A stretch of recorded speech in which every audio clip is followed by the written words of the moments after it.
Welcome to the Get Out There and Get Known podcast. Join Pam Perry, veteran PR strategist, Emmy award-winning producer and publisher of Speakers Magazine, who will show you how to crack the code in getting out there to get known. Each week, she either interviews her media friends, PR colleagues, or she just goes solo, offering you strategies on publicity, publishing, and platform building. So listen up to hear how to get booked on media places and on superstar stages. Now, here's your host, Pam Perry.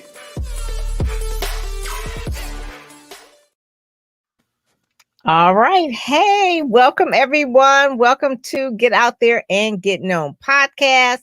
And you hear that either she goes solo or she brings on her friends. So today I have a guest, a friend, Robert Kennedy III. Yes, that's his real name, Robert Kennedy III. And I met him on one of my favorite platforms, Robert, LinkedIn. And we are mutual friends of Black Speakers Network. And so I saw what he was doing, the wonderful work that he was doing on LinkedIn. I kind of stalked him and followed him. And then I was like, I need to have you on my podcast. So here we are today. So let me give you the formal bio of Robert Kennedy III, right? So Robert Kennedy III, RK3, is a keynote speaker, trainer, and president of Kinetic Communications with K's. All right, he's different like that. A leadership communications training company. Robert works with leaders who need to connect more effectively with their teams through business storytelling and deliver critical message with confidence, which is our topic today, how to speak with confidence. His clients include large organizations like AARP, one of my favorite, Barnes & Noble, another one of my favorite, and Johnson & Johnson. He has been featured on Fox 45, CW, Thrive Global, and other media outlets, including Speakers Magazine, which he was in. Oh, that's not him. There he was. He's right there. Let's see. Let me pull you up closer. There he is. So he was in the issue of June, and he wrote, Robert, thank you for joining us. He wrote an article on how to stand out as speakers post-pandemic. And it's like, okay, this is a thing. We're going to be living with it as a while. So what's our plan? And he wrote on that, and it's actually, you can go to speakersmagazine.net and read it. But he talks about there is always a simple answer to business sustainability. And that is, you go read that. That's a whole nother conversation for another day. Today, we're going to talk about speaking with confidence. So first of all, Robert, I want to say, how did you get into this work? So people will know. You know what? I think I just fell in. I don't know if I was on the street or somewhere and I saw this neat career opportunity and it said, hey, Robert, come on in. And I went through the door. It didn't happen like that. It was just a progression of things. I spent 10 years as a teacher. And after I left the classroom, I started a training company. The company we were building online courses. We were building e-learning for corporations. And then that morphed into training companies on how to develop their e-learning platforms. And after a while, we recognized what we were doing was not just telling them about slides and how to put stuff online, but it was about how to communicate information effectively, especially onboarding, HR, training information to your employees in a virtual environment. And so that kind of morphed into, okay, how do you communicate more effectively? And so that continuum just kind of led me to the place where we are now. Keynote speaking, doing workshops, breakouts, building courses online, helping people with storytelling and confident communication. Teach? What was your main subject that you were teaching? I was a physics and biology teacher. What? Physics and biology. Okay. All right. And what grades? So my first year was 7th grade, and then I taught high school, 9th and 12th grade for 7 years. Wow. And then I was 2 years as an online faculty for a university out west.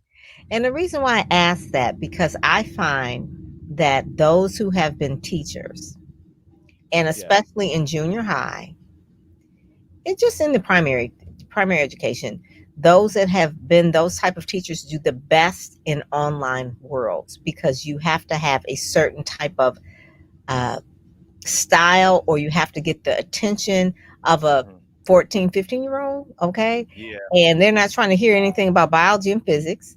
So you've got to make it entertaining if you want to make yeah, your life easier. And and I find that teachers just have a way of planning or a yeah, structure that makes it really easy for you to have gone into this realm. I really see that. And so keynote speaking, because you're speaking in front of a classroom. So you use those, you made the pivot, I guess you would say, yeah, pivot from teaching online courses, online training, e-learning, which was a big thing. What people early. were just learning about it maybe 10 years ago, but now it's Yeah, like everybody does that. But the thing that I want to say is that you have a gift or a savviness or a knack for technology, or is it just a passion, or is it just a hobby? What is it? You love this stuff. it, I see your it's background. I see your mic. I see you doing your stuff. I'm like, he loves this stuff. I thought your background was like maybe an audiovisual or something. AV. no, no, it's a photography backdrop. I mean, there's a TV. This is a literal monitor. So it's just different things that I've put together. I mean, I do love technology. I think there is a passion behind it. My wife says I like to spend money on it. But It could be a black hole. I'm telling you, because they coming out with new stuff all the time. It's yep, toys. yep, yep. Apple just released their new computers, and I'm kind of like, See, yeah, all right. yeah, Robert. So yeah, so you love that stuff, but it happens where it works for you, Yeah. and you train on that. Yeah, yeah. Well, I mean, especially in this season, it worked really well because come March when we went on lockdown, like a lot of other speakers, there was a swing. Thousands of dollars, 10, $20,000 kind of swing because now keynotes are canceled, training gigs are canceled or rescheduled. They're like, well, I don't know. We're not sure if we can do this virtually because we're not going to get the same engagement or connection with people. And I'm like, we can do this. We can do something. So it switches from just delivering content to now saying, hey, here is how you create a virtual experience. Here Hmm. is how you take this from just delivering information online or just throwing up some slides and having a mic online to creating something that is engaging for people, that is memorable, that they're having fun. They're like, ooh, this is just the same, almost better than being in person for certain things, right? And so organizations now need to know that because we've been at home, they've been online since March, and everybody's like, oh my gosh, I'm zoomed out. I'm totally zoomed out. Okay. How do we help you create not another Zoom meeting? Right? How do we do So something yeah. fabulous? So So it's been a question. blessing for me. So question. So communicating with confidence. I had a Mhm. client that basically, because of COVID, had all of her in-person trainings canceled. She's older. I might say older. She's a baby boomer. I won't say older. She's a baby boomer. Not really used to technology. She was used to speaking in front of people, doing trainings. So Right. tens of thousands of dollars just went out the door, and she had to learn how to communicate that same information with Yeah. confidence using these microphones, these filters, this just the Zoom, not just the slides. Yeah. How do you train or coach or help speakers who are used to being face to face? Now they have to do this whole thing online. Right. And how do you get in their head so that they're not afraid? Because what she was is she was afraid of the technology, so she couldn't come across as confident as normally she would in person. So Yeah. that's the Yeah. scenario. What do you say? Well, one of the big things and one of the big mistakes, I had this conversation with a friend of mine online maybe about a couple of hours ago. And one of the big mistakes that we make as business owners, as entrepreneurs, as speakers is really trying to do so much on our own, by ourselves. When things change, when things shift, we feel like something was taken away from us, or now we've got to learn this new thing. And yeah, you kind of do have to adjust a bit, but you don't have to do it alone. So, especially for speakers that are used to being in the classroom, maybe you've been doing it a certain way for 20 years, 25 years. Don't try to learn all of the technology right now, right? Don't try to learn every update that Zoom has and WebEx and GoToMeeting and StreamYard and Restream. And you're trying to you're like, oh my gosh, I'm totally overwhelmed. Oh, Get don't help. talk about OBS. Yeah. Oh, yeah. OBS, Ecamm. I mean, That'll make you jump out the window. listen, there are kids, there are people that can help you navigate certain things. I mean, even me, as somebody who's very comfortable with technology, and I can do a whole lot on my own. When I'm doing workshops or trainings virtually, I have a producer with me. I have Ah, somebody come that handles some of the back end things. If we're on Zoom, they handle the breakout rooms. They handle the stuff in the chat. They let people in, because my expertise, while it's technology, while I can do that, my expertise is delivering the content. That's where I shine. So And the thing that you then, as a speaker, as a trainer, need to learn is not the technology, it's the frameworks for how to engage people online. What are the things that I can do, that I can take from my physical environment and now translate to that online environment to make sure that people are connected and are lockstep with me in the information that I'm trying to transmit. I love that. Makes good sense. So I want to say, talk about connecting. I see Rodney C. Burris on as well. Hey, on LinkedIn, and I see Jermaine Stanley. Hey, how are you? I think they're in your area, Robert. They might be in the DC, Baltimore, what I call that Mid-Atlantic area. And one of the main things too is a producer. So Robert, okay, so this person is a trainer. How do they find a producer? Is that what you do?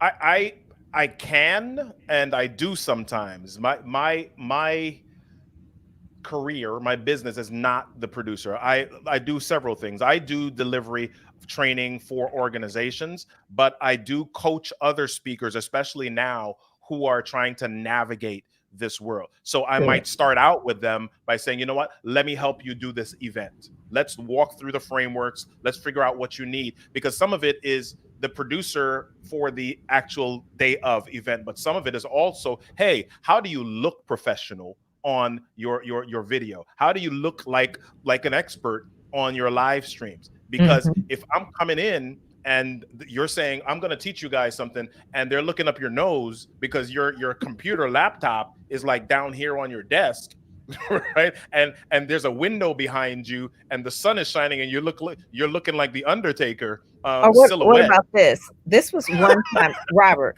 one time I did an entire podcast with my face just like this, not knowing that I could move the camera back, right? It's like, oh, okay. Yeah. So and we got my entire head cut off right now. Right? So it's, things like, okay, we're on screens and you're kind of like in this little box. Right. But one of the things that connects people to you is your body language and your hands and the things that you do when you're in person. So can you set yourself up in such a way that when you are online, am I too close to the camera? Can they see my hands? Can they see my passion and my energy? Right? Can they see my facial expressions because my lighting is in the correct place? Or did I believe somebody and buy a ring light and put it like right here and they're seeing circles in my face, right? I've seen that, especially if you wear glasses. Yeah. If you wear glasses, you see the little circle in the eyes. That's true. Right. Right. So some of those are the things that I coach speakers, online virtual presenters through, helping them to figure out how to navigate that world.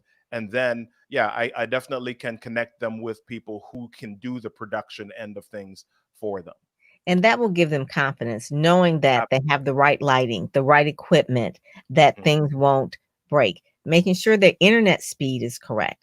Or I just saw another client on, Juanita Rasmus. She's been doing a lot of TV interviews via Zoom. So you have to have the right internet speed, but her background was pristine. It was branding her book. Her book, just to give a quick little shout out, was called Learning to Be. Just happened to have it here. And she had a big poster in the background. Wasn't a Zoom background. She had a big poster of it. She had flowers. She had the right lighting. And it's almost like she had to be like a TV producer in order to look well on television, CBS, ABC, CBS, all of that. But knowing that you don't have to do it alone, I think just freed up a lot of speakers. Oh It yeah. freed them up because now they feel like, you know what? Let me just call Robert Kennedy.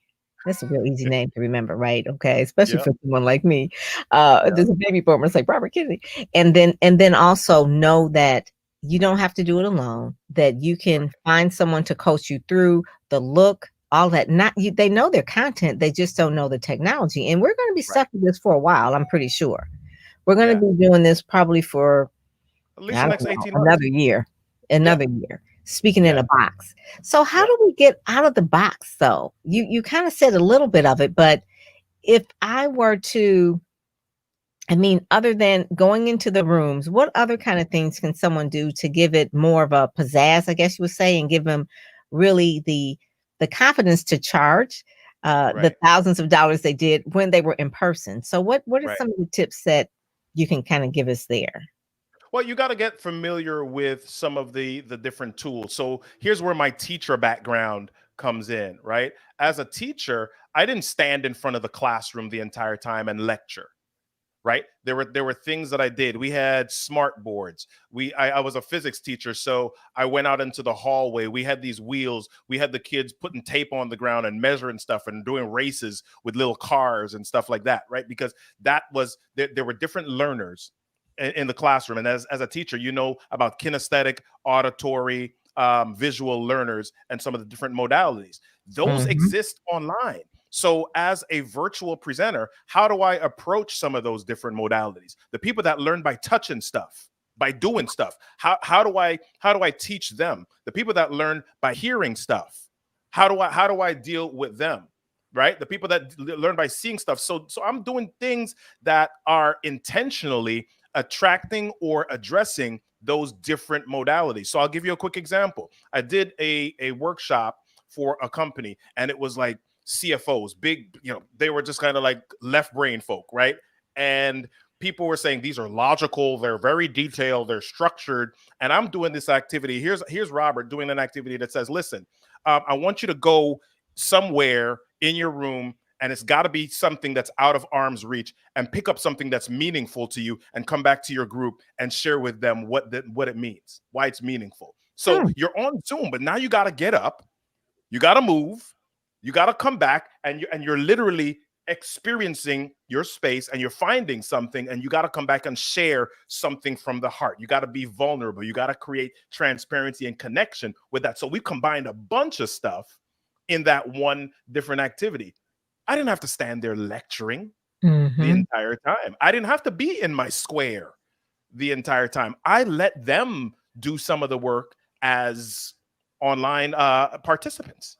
I love that. You know what? I never that seems freeing to me right now that I can Mm, get up and leave and do something that they may not expect. I can stay. It's like we feel like we're stuck to the box.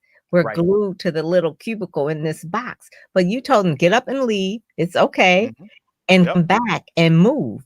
And that's Yep. what we miss about the live events. So we feel Exactly. like we're stuck in the box. Now, obviously, you can't do it for a Exactly. TV interview, but for a seminar, a Yep. webinar, whatever we're calling these things, that Mhm. that's part. I love that. Yeah. That's the I mean, teacher in you. That's the gift. That is what you have done to yeah. really make that transition. So let's talk a little bit about uh, death by PowerPoint. Okay. Oh boy. So, those that are teachers and like to put together all these things, they know that they can put in a lot of information in these slides. Ooh, this slide is going to be great. This deck is 32 pages. And it's like, okay, you have just killed your audience. So Right. explain to people when they're going to use slides and presentations, how to not hide behind those PowerPoints, but what should it really be for? Because it's right, the word is point. It's just to Right. create a point, not a whole entire novel. Yeah. So give us some tips on how not Well, to do that. your assets are supportive of your content, right? And so the Say that PowerPoint, again. That's yeah, tweetable. your assets are supports for your content, Mhm. right? The PowerPoint is not the star of the show, right?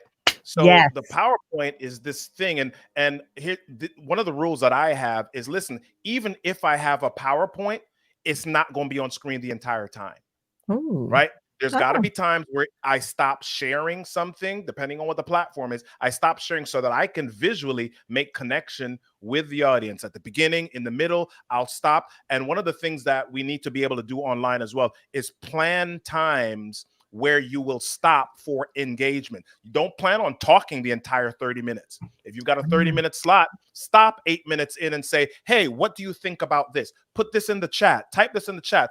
Hide the PowerPoint and then start talking to people. Call their names. I'm glad you answered that, Pam. That was so amazing. Oliver, hey, listen, I'm so glad you said Juanita. That's powerful, right? So now you're making these engagement, and you're making these connections, right? So and the PowerPoint is not in the way anymore. The second thing that I would say is a lot of times you talked about death by PowerPoint, right? And people have all these texts. I mean, honestly, your job as a presenter, as a facilitator, is to share a story online. And when I say a story, I don't necessarily mean once upon a time, but I mean talking about a journey that you take them on.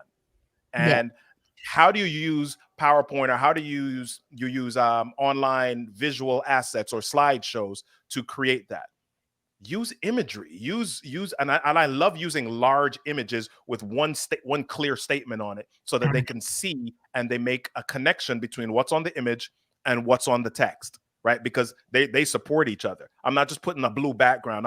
If I made a statement that we need to watch out for our health, right? I'm going to have a big image of a smoothie in the background, or somebody doing something that relates to the information that I'm sharing. So, I mean, there's just a lot that you can do. There are tools like Prezi. I use Prezi instead of PowerPoint sometimes, but there's a tool called Prezi Video, which allows you to overlay over you, or have the slides kind of to the side, and you can kind of pull them back and forth. And so you have that interaction with the audience. Prezi in a long time. I'm gonna pull Prezi back up. I haven't done that. Check out Prezi Video, because Prezi Video allows you to connect with Zoom. It allows you to connect with video conferencing software, so that you can go back and forth. And it's I don't know if I can say this on your show, but it's sexy. I'm like excited right now. It's like, I haven't done Prezi in a long time, but they have come up. They have come up. Oh, absolutely. Okay. Well, Robert, we just have a few more minutes, but I just want to just tell you, thank you for all that you do, the people that you serve. You've done a lot of things with Black Speakers Network as well. You wrote for Speakers Magazine. You are consistent, and I appreciate that about you. What would you say is the one tip you want to leave with our listeners and our viewers over LinkedIn and Periscope and YouTube that can really help them prepare for the next phase, so that they can be confident? Because this season was really kind of anxious for a lot of people, not knowing what was going on. So what is the main thing that someone should do to really be confident, to ask for the fees that they deserve, and then also to show up and shine online? Wow, I love that. Show up and shine. So I'll lean into the word confidence, and I don't define confidence as a state of being. I don't believe that confidence is this switch that you flip on and off, and that, oh, some people are naturally more confident and others aren't. Confidence is repetition, right? And so you've got to be willing to take a step and do it, and then do it again, and then do it again. You might not always feel like it's going to work. You might not always feel like you're accomplishing. You might not always feel like you're clear on it, but take that step, and then take the next one, and then do it again, and keep doing it. And over time, your confidence will evolve. Your confidence will grow. And then one day you're going to look back and say, oh, wow, I'm not where I used to be. And I feel better about that. So there's so there's no quick, like, oh, we're going to get this done in 2 days and you're going to be the expert, or such and such in 30 days. That is something that a mature person knows. I remember reading Missy Copeland's book, and she talked about that, about really practicing. She's a ballerina, world-class ballerina, and she didn't start like that. I mean, she had a gift, but it does take practice and repetition I Yep. love that. That is so key because the more you're familiar with it, even when people are pitching media, I said the Yep. more you pitch yourself to the media, the more confident you will be with it.